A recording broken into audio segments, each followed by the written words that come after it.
जय प्रभु यीशु। आमीन हालेलुया। वाचा के संदूक की वापसी छठी का पहला।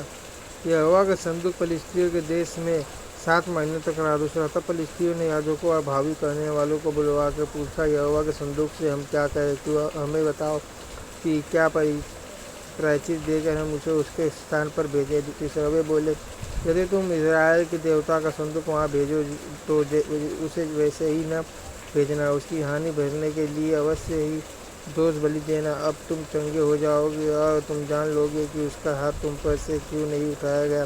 चौथा, उन्होंने पूछा, हम उसकी हानि भरने के लिए कौन सा दोष बलि दे? वे बोले, फरिश्ती सरदारों की गिनती के अनुसार सोने की 5 गिलटियाँ और सोने के 5 जुए, क्योंकि तुम सब और तुम्हारे सरदार दोनों एक ही रोग से ग्रसित हो। पाँचवा, तो तुम अपनी गिलटियों और अपने देश के नष्ट करने वाले चूहों को की भी मूर्तें बनवाकर इज़राइल के देवता की महिमा मानो। संभव है वह अपना हाथ तुम पर से और तुम्हारे देवताओं और देश पर से उठा ले। छठा, तुम अपने मन क्यों ऐसे हठीले करते हो जैसे मिस्रियों और फिरौन ने अपने मन हठीले कर दिए थे। तब उसने उनके मध्य में अचंभित काम किए। तब क्या उन्होंने उन लोगों को जाने न दिया और क्या वे चले न गए? सातवां, इसलिए अब तुम एक नई गाड़ी बनाओ और देसी 2 धार गाय लो जो जुए तले न आई हो, और उन गायों को उस गाड़ी में जोतकर उनके बच्चों को उनके पास से लेकर घर को लौटा दो। आठवां, तब वो यहोवा के संदूक लेकर उस गाड़ी पर रख दो और सोने की जो वस्तुएं तुम उसकी हानि भरने के लिए दोष बलि की रीति से दोगे उन्हें दूसरे संदूक में रख दे के उसके पास रख दो। फिर उसे रवाना कर दो कि चली जाए। नौवां, और देखते रहना, यदि वह अपने देश के मार्ग से होकर बेतशेमेश को चले तो जानो कि हमारी यह बड़ी। जय प्रभु यीशु। आमीन हालेलुया। 1 शमूएल 6:1-19। हानि उसी की ओर से हुई, और यदि नहीं तो हमको निश्चय होगा कि यह मार हम पर उसकी ओर से नहीं परंतु संयोगी से हुई। 10वां, उन मनुष्यों ने वैसा ही किया था। 2 दुधार गाय लेकर उस गाड़ी को ज्योति और उनके बच्चों को घर में बंद कर दिया। 11वां, और यहोवा का संदूक और दूसरा संदूक और सोने के चूहों और अपनी गिलटियों की मूर्तियों को गाड़ी पर रख दिया। 12वां, तब गायों ने बेतशेमेश का सीधा मार्ग लिया। वे सड़क की सड़क रंभाती हुई चली गईं और न दाहिने मुड़ी और न बाएं, और फलिस्तियों के सरदार उनके पीछे पीछे बेतशेमेश की सीमा तक गए। 13वां, बेतशेमेश के लोग तराई में गेहूँ काट रहे थे, और तब उन्होंने आंखें उठाकर संदूक को देखा। तब उसके देखने से आनंदित हुई। 14वां, गाड़ी यहोवा नामक एक बेतशेमेश सी खेत में जाकर ठहर गई जहाँ एक बड़ा पत्थर था।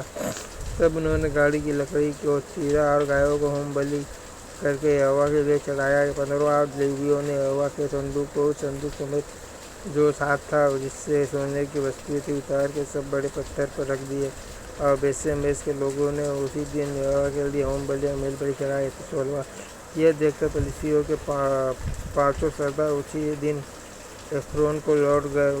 17वां, सोने की गिलटियाँ जो फलिस्तियों ने यहोवा की हानि भरने के लिए दोष बलि करके दे दी थी, उनमें से एक तो अशदोद की ओर से, एक अज्जा, एक अस्कलोन और गत, और एक एक्रोन की ओर से दी गई थी। 18वां, वह सोने के चूहे क्या शहरपनाह वाले नगर, क्या बिना शहरपनाह के गाँव, वरन जिस बड़े पत्थर पर यहोवा का संदूक रखा गया था वहाँ फलिस्तियों के 500 सरदारों के अधिकार प्रति सब बस्तियों की गिनती के अनुसार दिए गए। तब वह पत्थर आज तक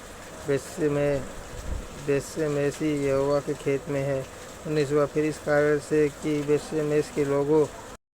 जय प्रभु यीशु। आमीन हालेलुया। 1 शमूएल 6:20-7-17 ने यहोवा के संदूक के भीतर झाँका था। उसने उनमें से 70 मनुष्य और फिर 50,000 मनुष्य मार डाला, और वहाँ के लोगों ने इस्राएल इसलिए विलाप किया कि यहोवा ने लोगों का बड़ा ही संहार किया था। 20वां, तब बेतशेमेश के लोग कहने लगे, वह इस पवित्र परमेश्वर यहोवा के सामने कौन खड़ा रह सकता है, और वह हमारे पास से किसके पास चला जाए।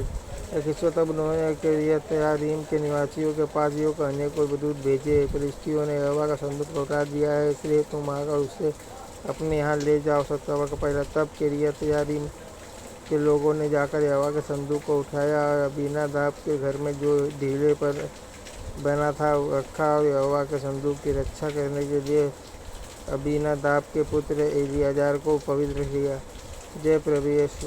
आमीन। Hallelujah hallelujah hallelujah hallelujah hallelujah. जय प्रभु यीशु। आमीन। मेरे व्यक्ति को क्षमा करना प्रभु यीशु। आमीन।